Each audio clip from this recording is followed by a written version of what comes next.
Amados hermanos, amigos, familia, qué gusto estar con ustedes una vez más en este hermoso día que Dios nos regala. La Biblia dice en el Salmo 118, versículo 24, este es el día que hizo Jehová, nos alegraremos y nos gozaremos en él. Usted y yo amanecimos vivos, a Dios sea la gloria. Te invito a que adoremos.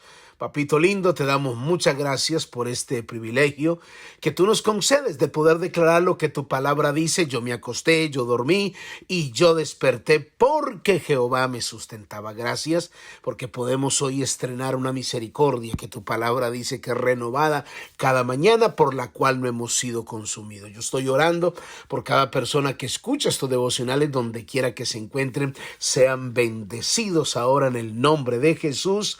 Amén y amén. Gloria al Señor. Le damos la bienvenida a aquellos que ingresaron a los devocionales desde el corazón de Dios. Soy el pastor Fabio Castañeda, donde todos los días pues escucharás una palabra que estoy seguro que bendecirá mucho tu vida. Aleluya.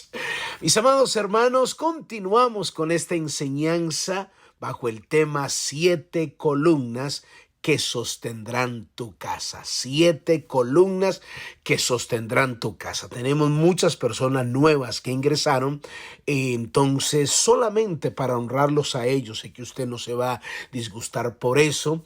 Proverbios capítulo 9, versículo 1 fue la base bíblica, o es la base bíblica que tomamos para desarrollar esta enseñanza. La sabiduría edificó su casa y labró 7 columnas. Eso venimos explicándolo.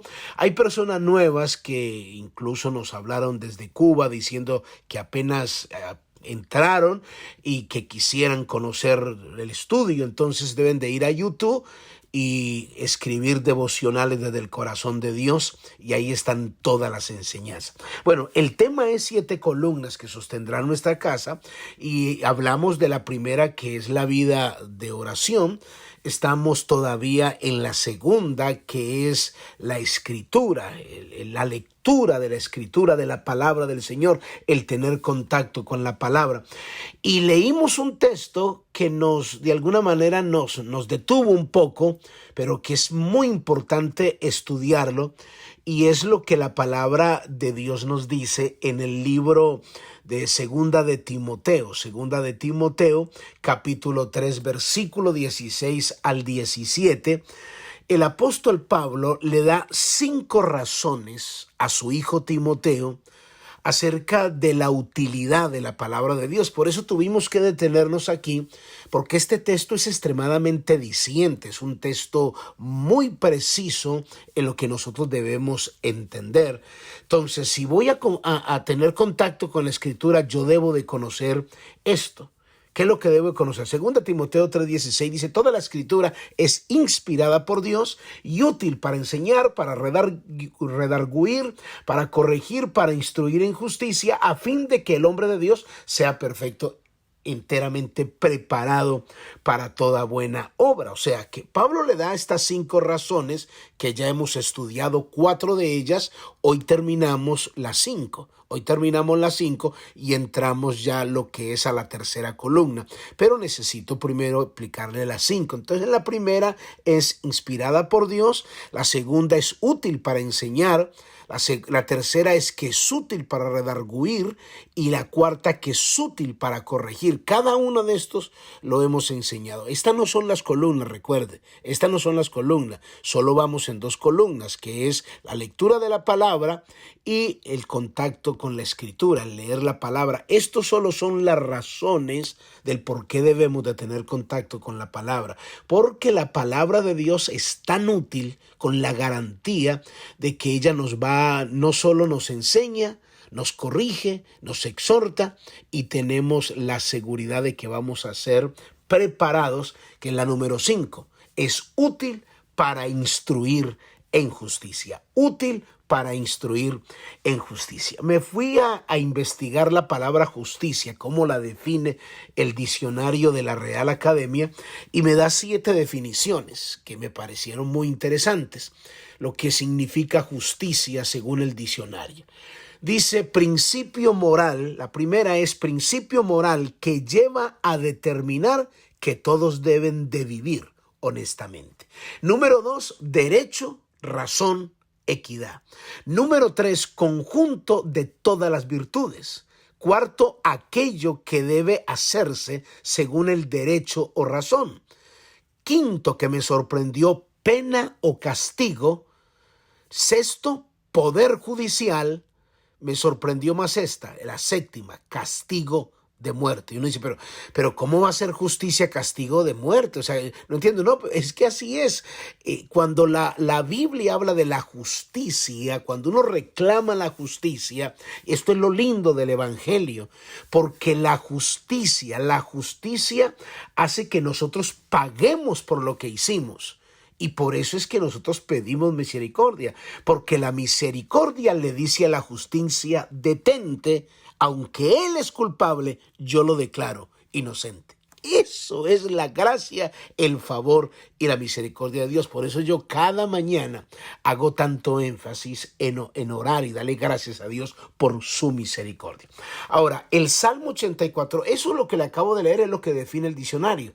Ahora, vamos a la Biblia. ¿Qué es lo que dice la Biblia? Salmo 89, 14 dice, justicia y juicio son el cimiento de su trono. Misericordia y verdad van delante de su trono. O sea, aquí como quien dice, las dos columnas, los cimientos, el fundamento del trono de Dios es justicia y juicio, misericordia y verdad. Mire este otro texto. Salmo capítulo 9, versículo 8. Él juzgará al mundo con justicia y a los pueblos con rectitud.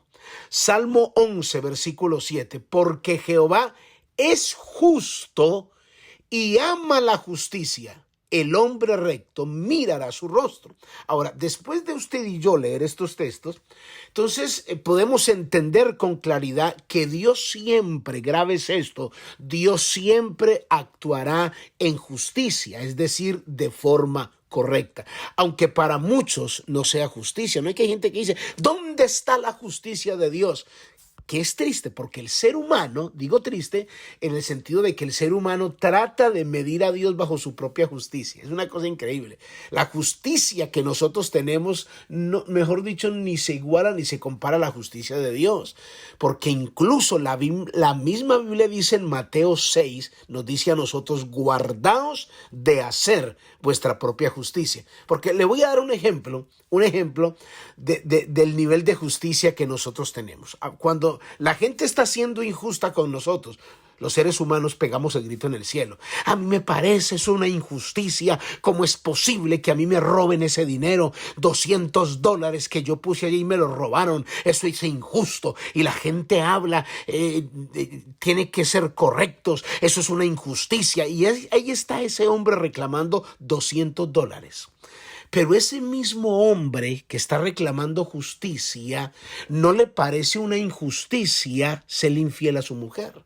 No le parece una injusticia abandonar a sus hijos. No le parece una injusticia darle un mal ejemplo a sus hijos. No le parece una injusticia hablar mentiras al patrón para sacar provecho de su trabajo. No le parece una injusticia abandonar a su esposa con 3 o 4 hijos. No le parece una injusticia venirse de su país a vivir a Estados Unidos aquí, dejando préstamos allá que nunca pagó, e incluso no ayudando a sus padres y dejándolos aguantar hambre. Eso sí no le parece injusticia, pero está parado hasta con pancartas haciendo escándalo porque le deben $200. Entonces mire el nivel de justicia que nosotros tenemos. Ahora, Dios siempre va a obrar de forma correcta. Él va siempre a actuar en justicia porque cada uno de los actos de Dios es consecuente con su carácter. Entonces, si hiciéramos como un resumen de todos los textos que acabamos de leer, entonces podemos decir que justicia es equidad, es integridad, es piedad, es juicio, es rectitud, es santidad, es santificación. Es verdad. Es más, le voy a mostrar otro texto donde la Biblia, yo diría como el único texto en la Biblia donde Dios dice, porque sí debemos alabarnos. Mira lo que dice la Biblia.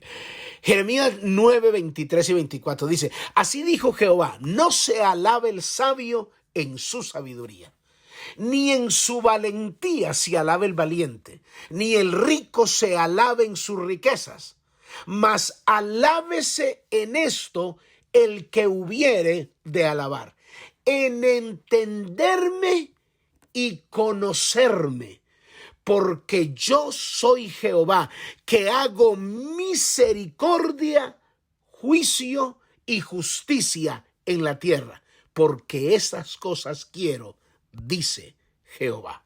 O sea, según este texto, Dios nos llama a conocerlo, a ser semejantes a Él, justos como Él, santos como Él, íntegros como Él, en toda nuestra manera de vivir. Así lo dice la palabra. Primera de Pedro, capítulo 1, versículo 14, dice: como hijos obedientes, no os conforméis a los deseos que antes teníais, estando en vuestra ignorancia, sino como aquel que os llamó es santo, sed también vosotros santos en toda vuestra manera de vivir, porque escrito está: sed santos, porque yo soy santo. Y si invocáis por Padre aquel que sin acepción de personas juzga según la obra de cada uno, conducíos con temor en todo el tiempo de vuestra peregrinación. Entonces note cómo la palabra nos dice, si usted entiende este principio de justicia, aquel que es santo nos llama a la santidad, nos llama a que seamos santos como Él es santo. Ahora, hay otro texto mucho más diciente para respaldar este también. Primera de Pedro, capítulo 2, versículo 29, dice: si sabéis que Él es justo, escuche esto, si sabéis que Él es justo, sabed también que todo el que hace justicia es nacido de Él. Entonces note que Pedro está diciendo, ustedes ya entendieron que Él es justo. Entendieron que Él es justo, entonces Él va, dice la Biblia, sabe que todo el que hace justicia es nacido de Dios. Ahora, Miqueas capítulo 5, versículo 8, escuche lo que dice: oh hombre, Él te ha declarado lo que es bueno y que pide Jehová de ti, solamente hacer justicia, amar misericordia y humillarte ante tu Dios. Dios está pidiendo aquí lo que es bueno, lo que Él pide, el hacer justicia. Y Dios usa al apóstol Pablo para decirnos que vivimos en medio de un mundo que está atestado de toda injusticia. Incluso menciona un sinnúmero de pecados e injusticias que los seres humanos suelen cometer. Romanos capítulo 1, versículo 29 dice: estando atestados de toda injusticia. Y comienza a mencionar el sinnúmero de injusticia.